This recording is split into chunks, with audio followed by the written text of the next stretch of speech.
अस्सलाम वालेकुम। DN sports पर आपको खुश आमदीद। और पाकिस्तान और न्यूजीलैंड कल यहाँ पर पहले एक रोज़ा मैच में मद्दे मुकाबिल होंगे और हम भी इस वक्त मौजूद है नेशनल स्टेडियम कराची में। दोनों टीमें यहाँ पर प्रैक्टिस करने में मसरूफ़ हैं। न्यूजीलैंड और पाकिस्तान की टीमें। अब से कुछ देर पहले बाबर आजम और केन विलियमसन जो कि दोनों टीमों के कप्तान हैं, उन्होंने भी प्रेस कॉन्फ्रेंस की। यहाँ ट्रॉफी की अनवीलिंग हुई और इस पर बात करेंगे, पूरी सीरीज़ पर, टेस्ट सीरीज़ पर भी बात करेंगे। हमारे साथ मौजूद हैं स्पोर्ट्स एंकर अब्दुल गफ़ार। गफ़ार, कैसा देखते हैं? 0-0 से बराबर रही टेस्ट सीरीज, अच्छा मुकाबला हुआ, दोनों टेस्ट मैचेस क्रंच थे। अब वनडे सीरीज को आप कैसे देखते हैं? किसका अपर हैंड है? न्यूजीलैंड नंबर 1 टीम है वर्ल्ड की, पाकिस्तान नंबर 5 पर है। कैसा आप मुकाबला एक्सपेक्ट कर रहे हैं? शुक्रिया इमरान। डेफिनेटली पाकिस्तान का वैसे तो न्यूजीलैंड पे अपर हैंड है बहुत, अगर हिस्टोरिकली हम जायजा लें, लेकिन जैसे आपने ठीक कहा कि इस वक्त उनकी टीम बहुत बेहतर है। बहुत अच्छे इंटेंट से वो खेलते हैं, लेकिन अब ये डिपेंड करेगा कि हमारे पीछे वो जो पिच है उसके अंदर कितनी जान मौजूद है। ऑब्वियसली एक नया चेंज मिलेगा हम सबको। वाइट बॉल, वाइट किट्स की जगह हमें फ्लड लाइट्स के अंदर वनडे सीरीज देखने को मिलेगी, और ये फैंस के लिए भी अच्छा है। और एक आई थिंक पाकिस्तान टीम को भी शायद ये चेंज चाहिए था, क्योंकि हमारी टेस्ट टीम बहुत स्ट्रगल कर रही थी और हमें टेस्ट टीम को लगातार खेलना पड़ा दुनिया की दो बेहतरीन टीमों के खिलाफ, और हम एक्सपोज हो गए। सीरियसली अगर हम बात करें, ये हम एक मैच ना जीत सके हम लोग 8 अपने होम सीजन में, तो आप अंदाजा लगाए कि हम कहाँ स्टैंड करते हैं। लेकिन मुझे उम्मीद है कि वनडे सीरीज में हम बेहतर परफॉर्मेंस कर सकते हैं, लेकिन इसके लिए हमें फॉर ग्रांटेड नहीं लेना न्यूजीलैंड को। इमरान, आपको पता है कि उनकी इंटेंट क्या है, उनके जो खिलाड़ी हैं वो किस स्टाइल से अब खेलते हैं।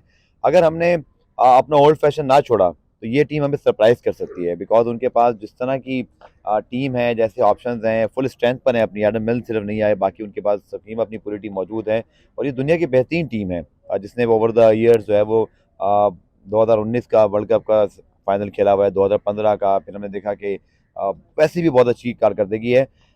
अच्छी चीज़ ये है इमरान, कि नसीम शाह फिट दिखाई दे रहे हैं। हारिस रऊफ की जो है वो इंजरी के बाद से वापसी हुई है। शाहीन बॉलिंग ज़रूर कर रहे हैं, अनफॉर्चुनेटली वो खेल नहीं रहे। लेकिन हमने एक देखा, अभी हम बात कर रहे थे इमरान के, जो हमारे एक्सप्रेस फास्ट बॉलर हैं, हसनैन हैं, नसीम हैं, हारिस हैं, अब हमारे बैट्समैनों को भी टफ टाइम दे रहे हैं। अगर हम बाबर की बैटिंग देख रहे थे, इमाम की, फ़खर की, अच्छा नेट सेशन देखने को मिला। बट पाकिस्तान टीम को आई थिंक इमरान बहुत ज़रूरी है इस पूरे सिनेरियो में, जहाँ बोर्ड में तब्दीलियाँ हुई हैं, तनकीद हो रही है सारी मामलात पर, हमें जीत की बहुत सख्त ज़रूरत है। ये अगर हम ओडीआई सीरीज जीतते हैं तो नर्व्स काम डाउन होंगी, वर्ल्ड कप की तैयारी का हमारा एक पहला स्टेप होगा।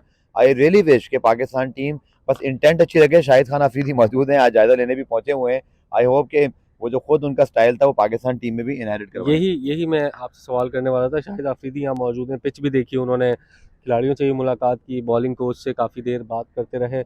ऐसा हमने देखा नहीं माजी में कि कोई चीफ सेलेक्टर प्रैक्टिस सेशंस में आ रहा हो। काफ़ी एक्टिव नज़र आ रहे हैं। कल खिलाड़ियों को अपने घर पे भी बुलाया उन्होंने। एक एक अच्छा, एक फैमिली वाला माहौल मेरा ख्याल है वो क्रिएट करना चाह रहे हैं, तो ये बड़ा हेल्प करता है। देखिए, एक तो पहली बात तो है, शाहिद खान अफरीदी हैं वो, और जब वो आते हैं, अभी कैमरे बाबर आजम पे, फ़खर पे, इमाम पे थे, शाहिद की इंटरव्यू सारे कैमरे शाहिद पे चले गए। तो इतने बड़े तो स्टार हैं माशाल्लाह वो, तो वो उनकी तो ये वैल्यू सबसे ज़्यादा है। बाकी सिलेक्टर्स भी आते हैं, आपको पता है, लेकिन आप ठीक कह रहे हैं कि इतना प्रोमिनेंट नहीं हो पाते हैं कि उनके विजिट हुए हैं।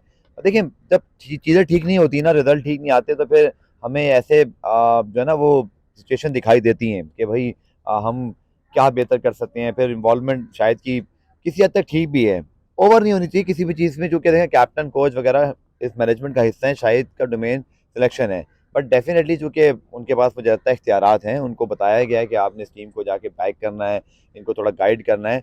बस अल्लाह करे कि ये सब टीम की बेहतरी के लिए हो जाए, क्योंकि माजी में ये प्रैक्टिस नहीं थी। मैं आपकी बात से एग्री करता हूँ कि चीफ सेलेक्टर इस तरह आके नहीं देखा करते। लेकिन अगेन, अगर आपकी परफॉर्मेंस अच्छी होगी इमरान, तो फिर कोई भी नहीं आएगा। लेकिन अगर परफॉर्मेंस अच्छी नहीं होगी, बोर्ड परेशान होगा नताइज लाने, तो फिर ये ऐसे स्टेप भी आपको लेने पड़ते हैं। बहरहाल ये भी इंपॉर्टेंट बात है कि वो इंटरिम चीफ सिलेक्टर हैं, उनकी आखिरी सीरीज है वर्कआउट उनके। पता नहीं, मुझे तो ऐसे लगता है कि पाकिस्तान टीम जीत गई तो शायद वो कंटिन्यू भी कर लें, और लेकिन अगर नहीं कंटिन्यू करेंगे तो फिर मेरे ख्याल में आगे क्या होगा। मैं तो ये सोच रहा हूँ कि फिर आगे कौन सिलेक्टर होगा, फिर किसकी चलेगी। बिल्कुल। और जब से आए हैं हेडलाइंस भी बना रहे हैं, बहुत बोल्ड डिसीजंस ले रहे हैं। प्रेस कॉन्फ्रेंस में भी काफ़ी स्ट्रेट फॉरवर्ड बातें कर रहे हैं। परसों भी जब एक सवाल हुआ टीम अनाउंसमेंट में कि भाई कप्तान बाबर आजम या आप एक पेज पर नहीं हैं, उन्होंने कहा ये एक पेज पर हैं या नहीं ये ज़रूरी नहीं है। उनका काम है टीम लड़ाएं, हमारा काम है खिलाड़ियों को सिलेक्ट करना। और अभी मैंने बाबर आजम से जब सवाल किया कि भाई शाहिद अफरीदी कह रहे हैं कि आप एक पेज पर होना ज़रूरी नहीं है, तो बाबर आजम ने कहा नहीं, एक पेज पर होना ज़रूरी है। तो ये डिसीजन जो शान मसूद वाला है, और अगर वो कल नहीं खेलते हैं तो फिर तो बड़ा कंटेंट मिलेगा। देखिए हाँ, बिल्कुल हैरानगी हुई मुझे, क्योंकि देखें चांद अच्छे प्लेयर हैं, अनफॉर्चुनेटली अगेन उनका वो कमबैक उस लिहाज से नहीं है। अगर आप उनकी एवरेजेस देखें, उनकी परफॉर्मेंसेज देखें, वो एवरेज हैं। मैं बिल्कुल एक ऑनेस्ट बात कह रहा हूँ कि उनकी नो डाउट। परफॉर्मेंसेज वो नहीं है जो हम उनसे एक्सपेक्ट कर रहे थे। ठीक है, बैक करना चाहिए उनको, आई थिंक चांस पूरा दिया गया है। आखिर में वो आई थिंक 3 टेस्ट खेल के लगातार, लेकिन उसमें वो परफॉर्मेंस नहीं है, शॉट सिलेक्शन बड़े क्वेश्चनेबल हैं। मुझे भी हैरानगी हुई कल जब प्रेसलीत आया और उसके फौरन बाद अगली ओवर में आउट भी हो गया अनफॉर्चुनेटली। बट आप सही कह रहे हैं, अगर पाकिस्तान की आप over the years batting line देखें इमरान, तो शान की जगह नहीं बन रही होती थी, और अभी भी हमारे पास ओपनर बहुत हैं। प्रॉब्लम हमारा मिडल ऑर्डर है। क्या शाहीन क्या शाह मसूद को अकोमोडेट किया जाएगा मिडल ऑर्डर के अंदर, ये मुझे। डोमेस्टिक में खेले मिडल हाँ, ऑर्डर में। डोमेस्टिक में खेलते हैं, लेकिन वो उनको तब ठीक है, आपको सिचुएशन के मुताबिक अच्छे फैसले करने चाहिए। हमने माजी में बहुत सारे प्लेयर्स को देखा, मुझे याद है एडम गिलक्रिस्ट जो है ना, वो वनडे में ओपन करते थे, बट वो टेस्ट क्रिकेट में 7वें नंबर पे खेलते थे, क्योंकि उनकी जगह नहीं बनती थी उस वक्त, और वो उनका रोल कुछ और था। शान का रोल क्या हो सकता है, शान का कितना एडजस्ट कर पाते हैं, ये भी देखना पड़ेगा। नेचुरल गेम नहीं है। देखिए, मैंने एक बात बड़ी मुझे ऑनेस्टी से कहनी चाहिए कि अब्दुल्ला शफीक और शान मसूद जब मारते हुए आउट हो रहे थे, तो क्लियरली लग रहा था ये उनका नेचुरल गेम नहीं है।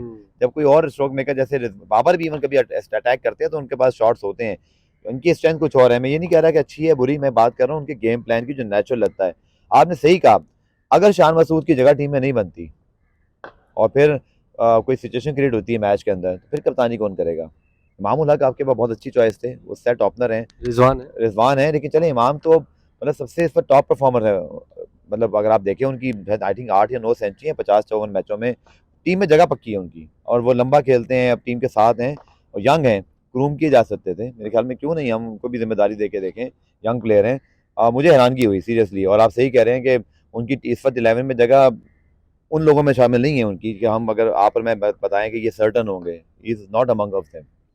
बिल्कुल जी। और क्या शान मसूद खेलेंगे, और अगर वो नहीं खेलते हैं कल, तो ये एक बहुत जाते बड़ी जाते मैं ये एक बहुत बड़ी हेडलाइन होगी। आज जाते जाते मैं इमरान से सवाल कर लेता हूँ, जो कि मेन रिपोर्टर हैं और ये कवर कर रहे थे। इमरान, वो टिकट, शुक्र है आपने अच्छी अपडेट दी कि इस मैचेस के वनडे के टिकट बिकना शुरू हो गए, तो जो लोग देख रहे हैं डीएन स्पॉट पे, उनको जरा बता दें कि कौन से टिकट बिक गए हैं, कौन से नहीं। तो भाई आप लोग सब आए। मैं तो ये कहूंगा, जो कि टेस्ट मैच में जब सरफराज ने इतनी बड़ी सेंचुरी बनाई, बड़ा अफसोस हो रहा था कि आधा से पौना स्टेडियम खाली पड़ा हुआ था, 25% लोग थे। इमरान, इसके ऊपर क्या अपडेट है जो आपने बताई थी अभी, वो जो सारे वीआईपी स्टैंड्स और बिल्कुल जो है, वही मैं निकाल रहा हूँ, क्योंकि निकाल लें, क्योंकि यार मैं अगेन ये बात करूंगा कि लोग आने चाहिए, ये पूरा स्टेडियम का फिल होना चाहिए, कोई एक्सक्यूज नहीं है। अब ये वर्किंग डे भी है, तो 2 बजे मैच शुरू हो रहा है, तो आप लोग आए ना। बिल्कुल। और दूसरा देखें, वनडे सीरीज है, ज़ाहिर है इसमें ज़्यादा लोगों का इंटरेस्ट होगा बनस्बत और टेस्ट हमारे पास क्रिकेट के। टिकट नहीं है। और दूसरा मैं एक चीज़ जरा ज़रूर शेयर करना चाहूँ कि यार शेड्यूल बड़ा क्वेश्चनेबल है इस पूरी फिर सीरीज में। वीकडेज। पूरी सीरीज में मतलब दोनों टेस्ट मैचेस जो 10 दिन मैचेस हुए हैं, उसमें कोई वीकेंड नहीं आया, सैटरडे संडे। और अब जी ये तीनों वनडे हैं, उसमें भी कोई वीकेंड नहीं है, पीर को, बुध को और जुमे को मैचेस है। खैर, इसके बावजूद टिकटों का सिलसिला जारी है। फजल महमूद और हनीफ मोहम्मद का जो 1500 वाले टिकट थे, जो कि ये ड्रेसिंग रूम के बराबर में होते हैं, ये ख़त्म हो चुके हैं। प्रीमियम कैटेगरी में वसीम अकरम के जो 750 वाले टिकट थे, वो भी फरोख्त हो चुके हैं। दीगर, ये कल की बात कर रहा हूँ मैं, सिर्फ पहले एक रोज़ा मैच की।